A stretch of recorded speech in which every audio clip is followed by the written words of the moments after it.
Hello friends, আশা কৰো সকলোৱে healthy and সুস্বাস্থ্য বান হৈ আছে। মোৰ এই চেনেল হেলথ এণ্ড সায়েন্সলৈ আপোনাক সকলোকে স্বাগতম জনাইছো। থাম্বনেল চাই গম পাইছে চাগে আজিৰ ভিডিঅ'টো মই কিহৰ ওপৰত ডিসকাস কৰিব লৈছো।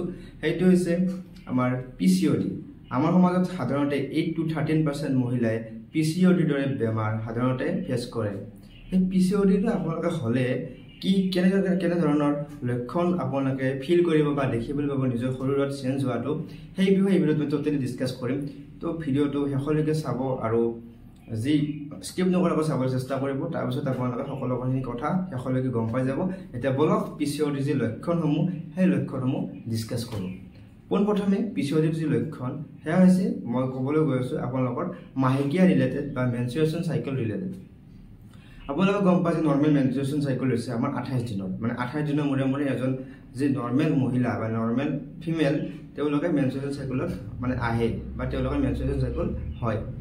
যদি আপোনালোকে মেনষ্ট্ৰুৱেশ্যন চাইকেল যিটো টাইমিং ডিউৰেশ্যন সেই ডিউৰেশ্যনটো যদি আপোনালোকৰ অল্টাৰেশ্যন হৈছে বা চেঞ্জ হৈছে, কিছুমানৰ 28 দিনত হ'ব লাগিছিল আগতে 28 দিনত হৈ আছিল, এতিয়া চেঞ্জ হৈ কি এনেকুৱা হ'ল 35 ডেজ 37 ডেজলৈকে হোৱাই নাই, 37 ডেজত পিছতহে হ'ল। 28 দিনত হ'বলগীয়া বস্তুটো যদি 37 ডেজ বা দেৰিকৈ হৈছে বা আগতে হৈছে, মানে ইৰেগুলাৰ যিটো টাইমত হ'ব লাগিছিল সেই টাইমত মানে মেনষ্ট্ৰুৱেশ্যন চাইকেলটো আপোনালোকৰ হোৱা নাই। সেই এটা প্ৰধান লক্ষণ যে ইৰেগুলাৰ মেনষ্ট্ৰুৱেশ্যন চাইকেল হ'ব আপোনালোকৰ। তাৰপিছত আপোনালোকে দেখিবলৈ পাব যে মেনষ্ট্ৰুৱেশ্যন চাইকেলত আপোনালোকৰ যেতিয়া হ'ব, যদি আপোনালোকৰ মাহেকীয়াটো হ'লে কি হ'ব, আপোনালোকৰ হেভি ব্লিডিং হ'ব। সাধাৰণতে আপোনালোকৰ ব্লিডিং ব্লাড কিমান দিনলৈকে যায়, 5 দিন বা 6 দিন মেক্সিমাম। কিন্তু আপোনালোকৰ সেই যিটো ডিউৰেশ্যন সেই টাইম ডিউৰেশ্যনটো বাঢ়ি যাব 10 ডেজ 14 ডেজ এনেকুৱা মানে দিন মানে বাঢ়ি যাব ডিউৰেশ্যনটো, আৰু বহুত হেভি ব্লিডিং হ'ব আৰু প্ৰলং ব্লিডিং হ'ব। হেভি ব্লিডিং মানে কি, বহুত বেছিকৈ নৰ্মেল আপোনালোকৰ যিমান ব্লাড ওলায় তাতকৈ আপোনালোকৰ বহুত বেছি ব্লাড যাব। তাৰপিছত পেইন হ'ব, আপোনালোকৰ যি মেনষ্ট্ৰুৱেশ্যন হ'ব তেতিয়া আপোনালোকৰ বহুত পেইন ফিল কৰিব। এইবিলাক কিছুমান মেনষ্ট্ৰুৱেশ্যন ৰিলেটেড চিমটমছ। তাৰপিছত মই ক'বলৈ গৈছোঁ আপোনালোকৰ অবেচিটি ৰিলেটেড চিমটমছ। আপোনালোকৰ যি বডি ৱেইট সেই ৱেইটটো আপোনালোকে সাধাৰণতে ইনক্ৰিজ হোৱা মানে বাঢ়ি যোৱা দেখিবলৈ পাব, আৰু আপোনালোকৰ যে মানে ফেটি বা আপোনালোকৰ ফেটি টিচু জমা বা অবেচিটি হ'বলৈ আৰম্ভ হ'ব, যি আপোনালোকৰ পেট বা বিভিন্ন শৰীৰত ফেট ডিপজিশ্যন হোৱা আৰম্ভ হ'ব, আৰু আপোনালোকে সঘনাই শকত হৈ যাব। নৰ্মেল যে আপোনালোকৰ বডি এপিয়াৰেঞ্চ তাতকৈ আপোনালোকে বেছি শকত হ'ব। এয়া হৈছে অবেচিটি ৰিলেটেড কিছুমান চিমটমছ। তাৰপিছত হৈছে হাৰ্চুটিজিম। হাৰ্চুটিজিম মানে হৈছে আপোনালোকৰ যি সাধাৰণতে কি ছোৱালী মানুহৰবিলাকৰ বেছি শৰীৰত আমি লোম বা যি আপোনালোকৰ নোম বা হেয়াৰ সেইবিলাক সাধাৰণতে কমকৈ দেখিবলৈ পাওঁ। যেতিয়া আপোনালোকৰ পিচিঅডি হ'ব তেতিয়াহ'লে আপোনালোকৰ যে হেয়াৰ বডি হেয়াৰ এইবিলাক মানে বাঢ়ি যাব, amount of hair body hair আপোনালোকৰ শৰীৰত বাঢ়ি যাব, আৰু সেইটোক কয় আমি হাৰ্চুটিজিম।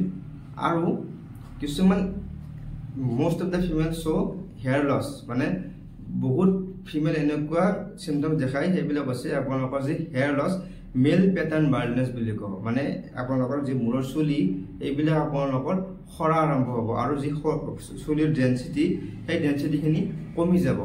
এয়া হৈছে আন এটা লক্ষণ।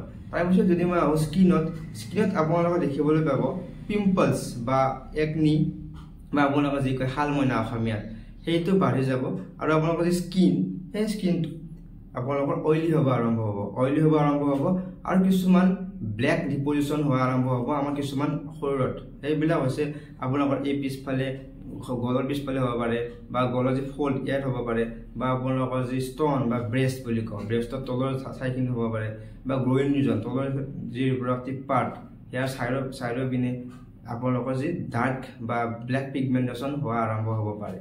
আৰু কিছুমান লং টাৰ্ম ইফেক্ট দেখিবলৈ পোৱা যায়, সেইবিলাক হৈছে আপোনালোকৰ ডায়েবেটিছ মেলাইটাছ বা যি ডায়েবেটিছ বুলি কওঁ। সেই ডায়েবেটিছটো কিয় হয় আপোনালোকক মই নেক্সট ভিডিঅ'ত লৈ আহিম, কাৰণ কজ অফ পিচিঅডি মই কওঁ সেইটো ভিডিঅ'ত আপোনালোকে চাব। তাৰপিছত ডায়েবেটিছটো হয়, তাৰপিছত কি হয় কলেষ্ট্ৰলটো ইনক্ৰিজ হৈ পৰিছে। যেতিয়া কলেষ্ট্ৰল ইনক্ৰিজ হ'ব শৰীৰৰ ব্লাড ভেচেলবিলাক সৰু হৈ যায়, সেইকাৰণে আমাৰ কি হাইপাৰ টেনশ্যন বা যে আপোনালোকে কয় ব্লাড প্ৰেছাৰ, সেই ব্লাড প্ৰেছাৰ হোৱা আৰম্ভ হয় এই পিচিঅডি ফিমেলছত।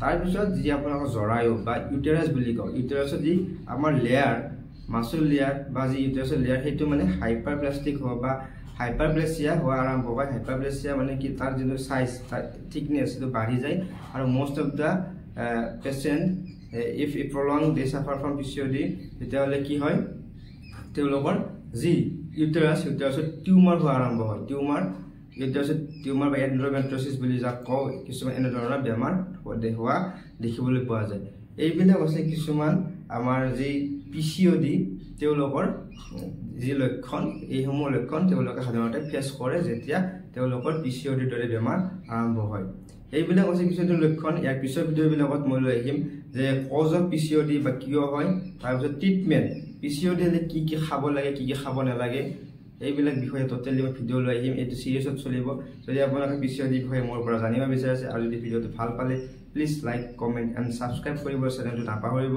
আৰু শেয়াৰ কৰি দিব আপোনালোকৰ ফ্ৰেণ্ডছলৈকে আৰু যদি কিবা নতুন কথা বা কিবা আপোনালোকৰ জানিবলগীয়া আছে প্লিজ কমেন্টত জনাই দিব এইখিনি কৈ যদি ভিডিঅ'টো ভাল পালে please like comment and share কৰিব আৰু এইখিনি কৈ মই আজি ভিডিঅ'টোৰ পৰা বিদায় লৈছো ধন্যবাদ